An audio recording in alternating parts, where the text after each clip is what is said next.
Hey guys, welcome back to a brand new video of the Pro Tactics series, bringing you my best and most effective tactics for each playing style. And in today's video I will be sharing my 3-6-1 low ball counter game plan, including a sub tactic. With this tactic I broke my personal record of 63 wins in the eFootball League and find it the most ideal tactic to counter the 4-3-3 long ball counter meta. But before we move on, make sure to subscribe to my channel for more eFootball content, and for now, enjoy this video.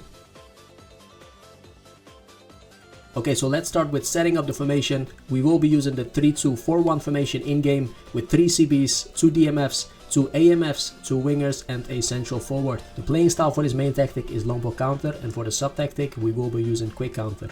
The best managers for this game plan are Valbuena, also known as Diego Simeone, and if you are able to get him, Erik ten Hag, booster from the Man United pack. Both managers have a proficiency of 85 for LPC and at least 65 for quick counter, but the only advantage of Erik ten Hag is that all your players will get a +1 boost for speed.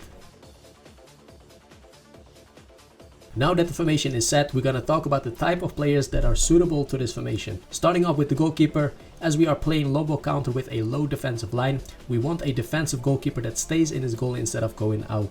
A keeper that focuses on defending the goal on the line. Looking at the 3 CBs, I would go for at least 2 build-up players that will drop down to offer you passing options to create the game. On a defensive point of view, all your players will drop down after losing ball position and will be conservative instead of aggressive. I usually don't recommend a destroyer within low ball counter, but there are some moments or situations where you still need an aggressive type of player in your backline, so I would recommend to use max 1 destroyer. For the DMF positions, I would recommend 1 destroyer as well.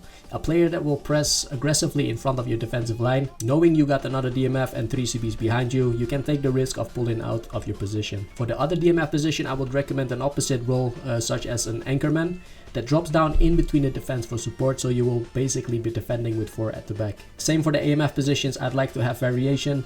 The reason for that is to stay unpredictable to your opponent. If you play with 2 whole players that run in the attack at the same time, for example, it will be easy for your opponent to read your passes and intercept. My most ideal combo would be a whole player that constantly make runs into the box and a classic number 10 that loves to collect the passes. If you can't find a proper classic number 10, I would recommend to use a neutral playing style such as a deep lying forward Messi like I do. Because of this combo, you will create some great dynamics of runs in the team that offer you many different passing options. And again, on the wings I want variation as well. On the right wing I have a player that hugs the touchline most of the times and is a player that can go for 1-2 combos and a cross. On the left wing I use a roaming flank that likes to cut inside to go for a dribble instead. As last we have the CF. As we are playing low ball counter, all your players will run to the front after intercepting the ball and mostly have loads of space in front of them. To make use of the space, I use a goal poacher that is hugging the last defender and is waiting for the through pass to then finish it off.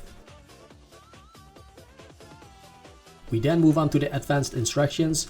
I would recommend not to use any instructions because it will only mess up the runs of your players. But if you have an exceptional player such as Messi and want him to play the full 90 minutes, then use counter target on one of the 2 AMFs and not the CF. There's also no need for deep line as all your players will drop down anyway when losing the ball.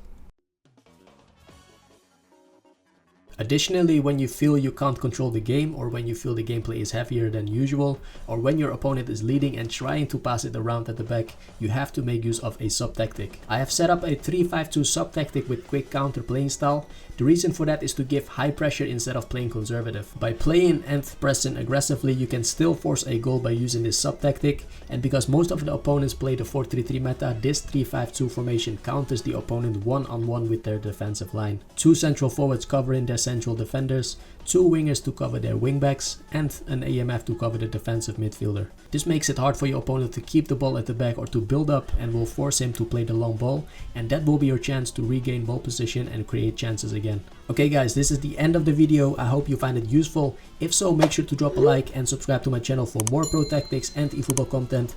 I want to thank you for watching and see you in the next one. Peace out.